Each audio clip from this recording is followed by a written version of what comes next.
My name is Goran Musinovic, and I'm an attorney. I graduated from University of Tennessee, both for undergrad and law school. I immigrated from Bosnia to the United States in 1995. I was about 11 and a half years old, and I came with my family. In 1991, the war started, the Bosnian Civil War. In 1992, my mom, sister, and I were forced to escape from Bosnia. My dad was not able to leave because men just weren't allowed to leave the city. We lived as refugees in Serbia for about 3 years, and an opportunity arose where Dad and my mom's sister and I could reunite in America. We were separated from my dad, which was hard, as you can imagine. My family has always been very close.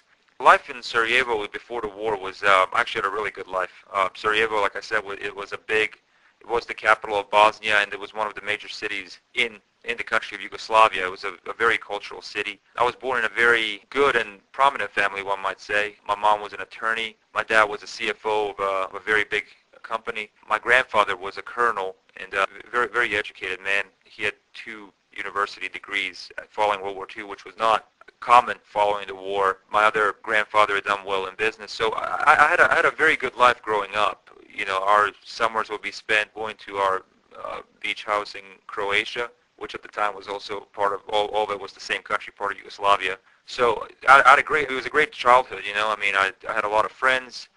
We would take vacations on the Adriatic Sea. Sarajevo hosted the Winter Olympics in 1984, so the whole city is surrounded by mountains where, you know, you could go ski, and it was just a very, very good life. I mean, it was perfect back then, you know, until the war happened. So it's very difficult once you have such a nice life. I mean, you know, you're in a higher part of the society over there, and you're kind of enjoying all that life has to offer. So it's kind of hard when you lose dad. You basically go from having dad to, you know, when you're a refugee, you know, whether you like it or not, you end up kind of being the bottom of the society wherever you're at, because you're no longer in your home. Some of the things you know, it would be easy to take some things for granted, you know, being able to take vacations, being able to have any food you want whenever you want it. You know, being a refugee, obviously it shatters you in the beginning, but at the same time, it kind of opens up your eyes and makes you more appreciative of what you had, and kind of gives you a drive to get back to where you were. Probably my best impression of what the U.S. would be like would be from Beverly Hills 90210. After I came to the United States and realized that it wasn't 90210 and that you had to work to get all these benefits, and one of the best ways to get that was through school. You know, I realized that as soon as I started school, I realized that my future would depend on me doing well and excelling in school. And, you know, so from the very first day I started, you know, I hit the ground running and tried to learn English as fast as I could, and it went on from there. I went to middle school, and it was kind of funny because in middle school in 6th grade I didn't speak, you know, I was in ESL, but I actually won the award as the best student in English in the whole school. The hardest thing to adapt to in the United States, you know, transforming from being a Yugoslavian to becoming an American. And I think a lot of immigrants, they were still living in the past. And my parents had, you know, the foresight to know that that life was over. You know, there was a war, and that war would change it would never bring back Yugoslavia as it was. And they did a real good job of saying, you know, we're here, this is now, and the best way to survive and enjoy the country was to become American in many ways.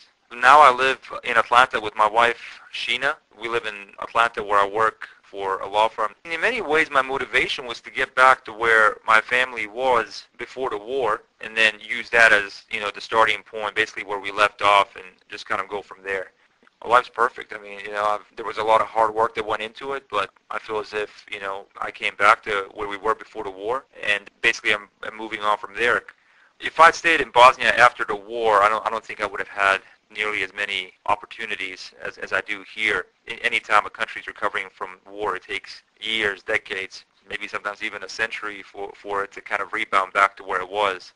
If you got your health, if you got, you know, your loved ones to drive you, everything else will take care of itself. My wife and I just bought a house. In a few years, you know, have children, continue progressing in my job, become a partner in the law firm, and, you know, be the best attorney that I can be. Got to keep moving forward.